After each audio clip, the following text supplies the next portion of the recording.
IVF treatments పై 20,000 discount. Doctor consultation మరియు ultrasound scan ను ఉచితంగా అందిస్తున్నారు. 49 అంటే సంతానం, 49 అంటే సంతోషం. కొన్ని వైఎస్ జగన్మోహన్ రెడ్డి గారు గెలుస్తారు, అలాగే నారా చంద్రబాబు నాయుడు గెలుస్తారని కొన్ని సంస్థలు కానీ మీడియా సంస్థలు కానీ ఎగ్జిట్ పోల్స్ చెప్పడం జరిగింది. దీని మీద మీ అభిప్రాయం సార్? ఎవరు గెలిచే అవకాశం ఉంది? ఎవరు గెలిస్తే రాష్ట్ర భవిష్యత్తు బాగుపడుతుందని మీరు అనుకుంటున్నారు? మీడియా సంస్థలు, దొంగ సంస్థలు, బేబర్ సంస్థలు ఏవేవో సర్వేలు చేసి ఇవి మేము సర్వేలు చేసామని చెప్పేసి రకరకాలుగా దాదాపుగా ఇవాళ పేపర్ కానీ నిన్న చూసినట్టయితే దాదాపుగా ఒక 45-50 సంస్థలు మేము చేసామని చెప్పేసి సర్వే చేసామని చెప్పి అంటున్నాయి. ఏ ఒక్క సంస్థకి కూడా క్రెడిబిలిటీ లేదు. వాళ్ళు గతంలో ఎక్కడెక్కడ చేశారు, ఎప్పుడు చేశారు, ఎక్కడ చేశారు, ఎందుకు చేశారు, ఆ చేసిన దాంట్లో వాళ్ళ యొక్క సక్సెస్ రేట్ ఎంత ఒక్కసారి కనుక ఆలోచించినట్టయితే వీళ్ళెవ్వరికీ కూడా క్రెడిబిలిటీ లేదు, ఇంక్లూడింగ్ ఆరా మస్తాన్.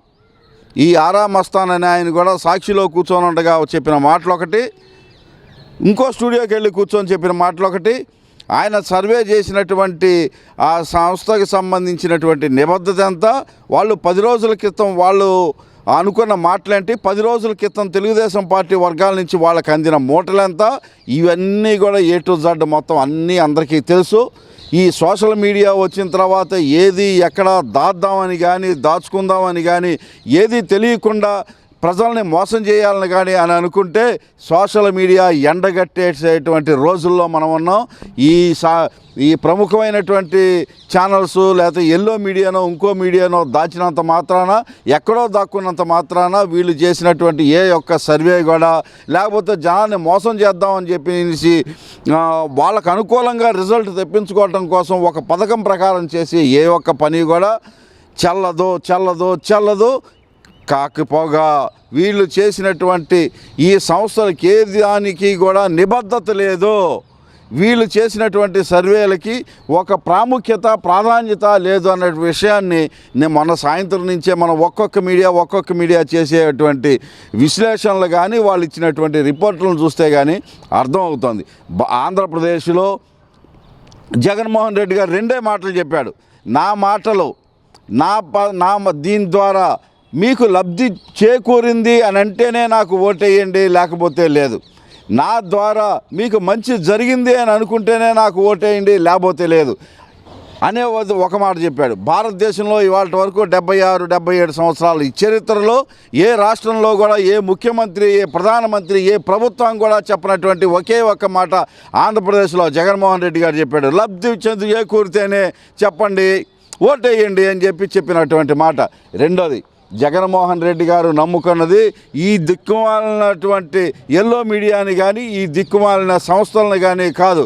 పైన భగవంతుడిని నమ్ముకున్నాను, కింద ఉన్నటువంటి మీ జనాభాని నమ్ముకున్నాను. 5 కోట్ల మందికి పైగా ఉన్నటువంటి జనాన్ని నమ్ముకున్నాను. ఆయన ఆశీర్వదించాలి, ప్రజల ఆశీర్వాదం కావాలని డైరెక్ట్గా జగన్మోహన్ రెడ్డి గారు చెప్పాడు. అంతే. ఇవేవి కూడా ప్రాధాన్యత ఉండేవి కాదు. రాసుకోండి. మళ్ళీ ఇంకొకసారి చెబుతున్నాను, రేపు మధ్యాహ్నం 12 గంటలకి సంబరాలకి సిద్ధంగా ఉండండి ఆంధ్రప్రదేశ్ ప్రజలాల. 144 సీట్లకి ఒక్క సీటు కూడా తగ్గకుండా జగన్మోహన్ రెడ్డి గారు విజయడంకా మోగించబోతున్నారు. ఆంధ్రప్రదేశ్లో అధికారంలోకి రాబోతున్నారు. 9వ తారీఖు ఉదయం 9:38 వైజాగ్లో ప్రమాణ స్వీకారం చేయబోతున్నారు. ఈ పండగలకి ఈ విజయ డంకా మోగించడానికి రేపు మధ్యాహ్నం 12 గంటలకి ఆంధ్రప్రదేశ్ ప్రజలు మొత్తం సిద్ధంగా ఉండాలని చెప్పేసి మరొకసారి చెబుతున్నాను.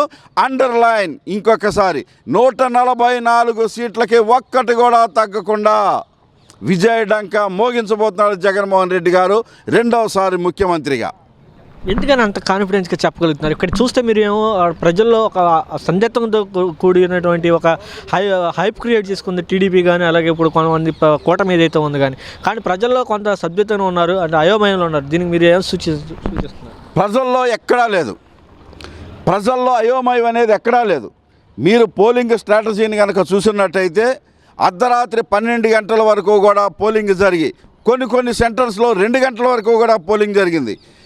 ఆ పోలింగ్లో నుంచున్న వాళ్ళందరూ వృద్ధులు, మహిళలు, మధ్య తరగతి వర్గాలకు చెందినటువంటి ప్రజలు తండోపతండ రూరల్ ఏరియాల్లో వీళ్ళందరూ తండోపతండాలుగా నిలబడి అర్ధరాత్రి 2 గంటలకు కూడా ఓట్లేసినటువంటి సందర్భాలను మనం చూసాం. ఇది జగన్మోహన్ రెడ్డి గారు సంక్షేమ పథకాలను అందుకున్నటువంటి జాబితాలో ఉన్నటువంటి లిస్టు. దీన్ని పక్కన పెట్టేసి ఉదయం 12ంటికి 12:30కి దాకా సర్వేలు నిర్వహించేసి అయిపోయిందని ఇంట్లో పడుకొని ముసుగు తన్ని పడుకున్న అన్నీ కూడా ఇవాళ వచ్చి మేము సర్వేలు చేసాం, అది రాబోతోంది, ఇది రాబోతోంది, జగన్మోహన్ రెడ్డి గారికి 10 సీట్లే వస్తున్నాయని చెప్పే సర్వే సంస్థలు కూడా నిన్న ఇవాళ చూసాం. వీటికి కూడా ప్రాధాన్యత ఇవ్వాల్సినటువంటి అవసరం లేదు. 2 మాటలు చెప్పాడు జగన్మోహన్ రెడ్డి గారు. పైనున్న దేవుణ్ణి నమ్ముకున్నాను, కింద ఉన్నటువంటి ప్రజలను నమ్ముకున్నాను.